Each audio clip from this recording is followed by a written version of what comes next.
For years, I lived the same day again and again. 12-hour shift, 4 days on and 4 days off. Weekends, it all blurred. And those 4 days off, those were Uber days. Sleep, drive, pay bills, repeat. I wasn't failing, I was paying rent, looking after my family, doing the right things, but I also wasn't growing. I was stuck in something I now call the mediocrity loop. Recently, I spent time digging into the psychology behind that loop. Why people like us get stuck for years without realizing it.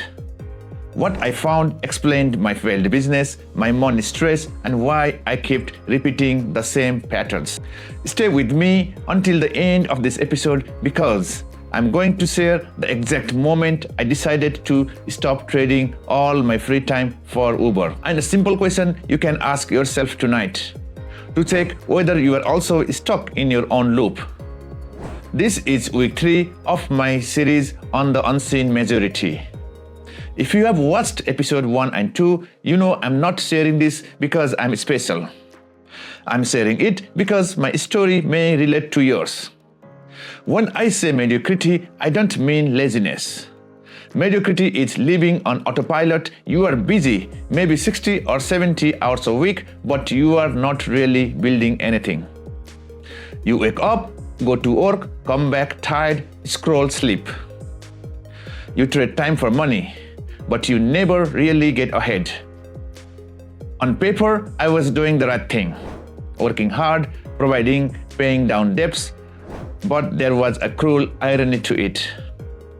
Despite all those hours, I still feel one unexpected bill away from a crisis. One car repair, one missed shift, one small emergency, and everything feels shaky again.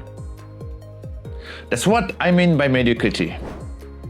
Not lazy, but exhausted. Not failing, but never really winning. Not in crisis, but never free. If you are grinding 60 plus hours a week, I want you to pause and ask yourself, what I'm actually building with all this effort? Because for a long time, my honest answer was nothing. I was just surviving.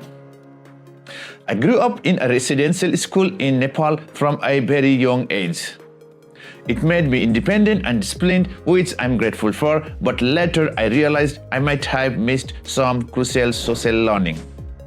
Things like reading people, understanding group dynamics, and feeling completely at ease in new environments. At 19, I moved to the UK, new country, new language, new system. Researchers call what I went through acculturative stress.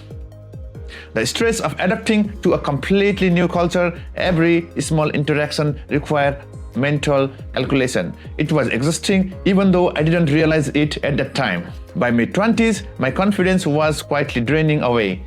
I still had big dreams, but no scaffolding to support them. Around 26, I moved back to Nepal and started a small business.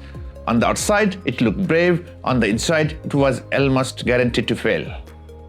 I had no formal business education, no real network, no financial cushion, and a lot of pressure to succeed quickly. So every decision I made was influenced by one thing: survival. Looking back now, my failure was predictable. I had no proper business plan, just enthusiasm. I did no real market research. I assumed what worked for others would work for me. I did no risk assessment. I never seriously asked, what if this doesn't work? And I had no buffer. Every small problem became a major crisis. There's a concept from psychology and economics that helped me understand this later. Scarcity mindset. When money is tight and everything feels urgent, your brain becomes obsessed with short-term survival. You stop thinking long-term. You stop planning. You are not stupid, you are just overloaded. That was me. Instead of carefully building a business, I was reacting, patching, and hoping eventually it collapsed. At that time, I thought it meant I was a failure. Now I see it more clearly. It was a predictable outcome of going into a big risk with very little foundation. By 29, I was back in the UK. I was broke, in debt, and honestly embarrassed. This time, I made a deal with myself. Build stability first, dreams later. So I went back to what I knew: security work, long shifts, nights, weekends, and then I added Uber on top. In a moment, I will share the simple question I now ask myself to check whether I'm drifting back into the mediocrity loop. But first, I want to show you how deep that loop went for me. In my early 30s, I discovered self-help and business books, and they became my quiet teachers during those grind years. Much later, while researching my episodes for this channel, I came across a book called Scarcity: Why Having Too Little Means So Much by Sandy Mullainathan and Elder Safir. I haven't read the book full yet, but even the summary and core idea explain something I lived through. Scarcity, especially financial scarcity, doesn't mean you have less money. It means you have less mental bandwidth. I like to think of it as having too many tabs open in your mind. Rent, bills, debt, car maintenance, family responsibilities, job security. Each one is a tab consuming your brain's processing power. By the time you have handled all the urgent stuff, there's no space left for strategy or creativity. I felt that deeply. I would come home from a night shift exhausted and try to read a business book or learn a new skill. The words would blur, not because I was stupid, but because my brain was already at capacity. Many times, I would sit in the sofa with a book open in my hands and wake up an hour later, the same page in front of me with no idea what I just read. Here's the trap to escape your situation. You need energy and mental space to learn and plan, but your situation uses up that exact energy and space. That's how the mediocrity loop quietly tightens. The years went by. I achieved stability, a more secure home, fewer money emergencies, but there was a hidden cost. Opportunity cost. While the world moved towards digital skills, AI, and new opportunities, I was still repeating the same weekly patterns, safe but stuck. In episode 1, I shared my background and my honest starting point. In episode 2, I showed you how I finally invested in myself, buying basic equipment and deciding to start this channel. But there was still a problem: my schedule. Until recently, my routine was fixed. 4 days of 12-hour security shifts, 4 days driving Uber. No real white space. No dedicated time to build anything new. Then a few months ago, I had a simple but painful thought. If I keep this up, I'm going to wake up one day in my mid-40s with the same routine, just more tired. So I did a basic calculation. How much extra money was Uber really bringing me after fuel, wear and tear, and exhaustion? And what if I redirected that same time into building skills, content, and opportunities? The numbers weren't life-changing, the time was. So I made a decision. On my 4 days off, the Uber app stays closed. My new routine looks like this: 4 days of security shifts because bills are real and my family needs stability.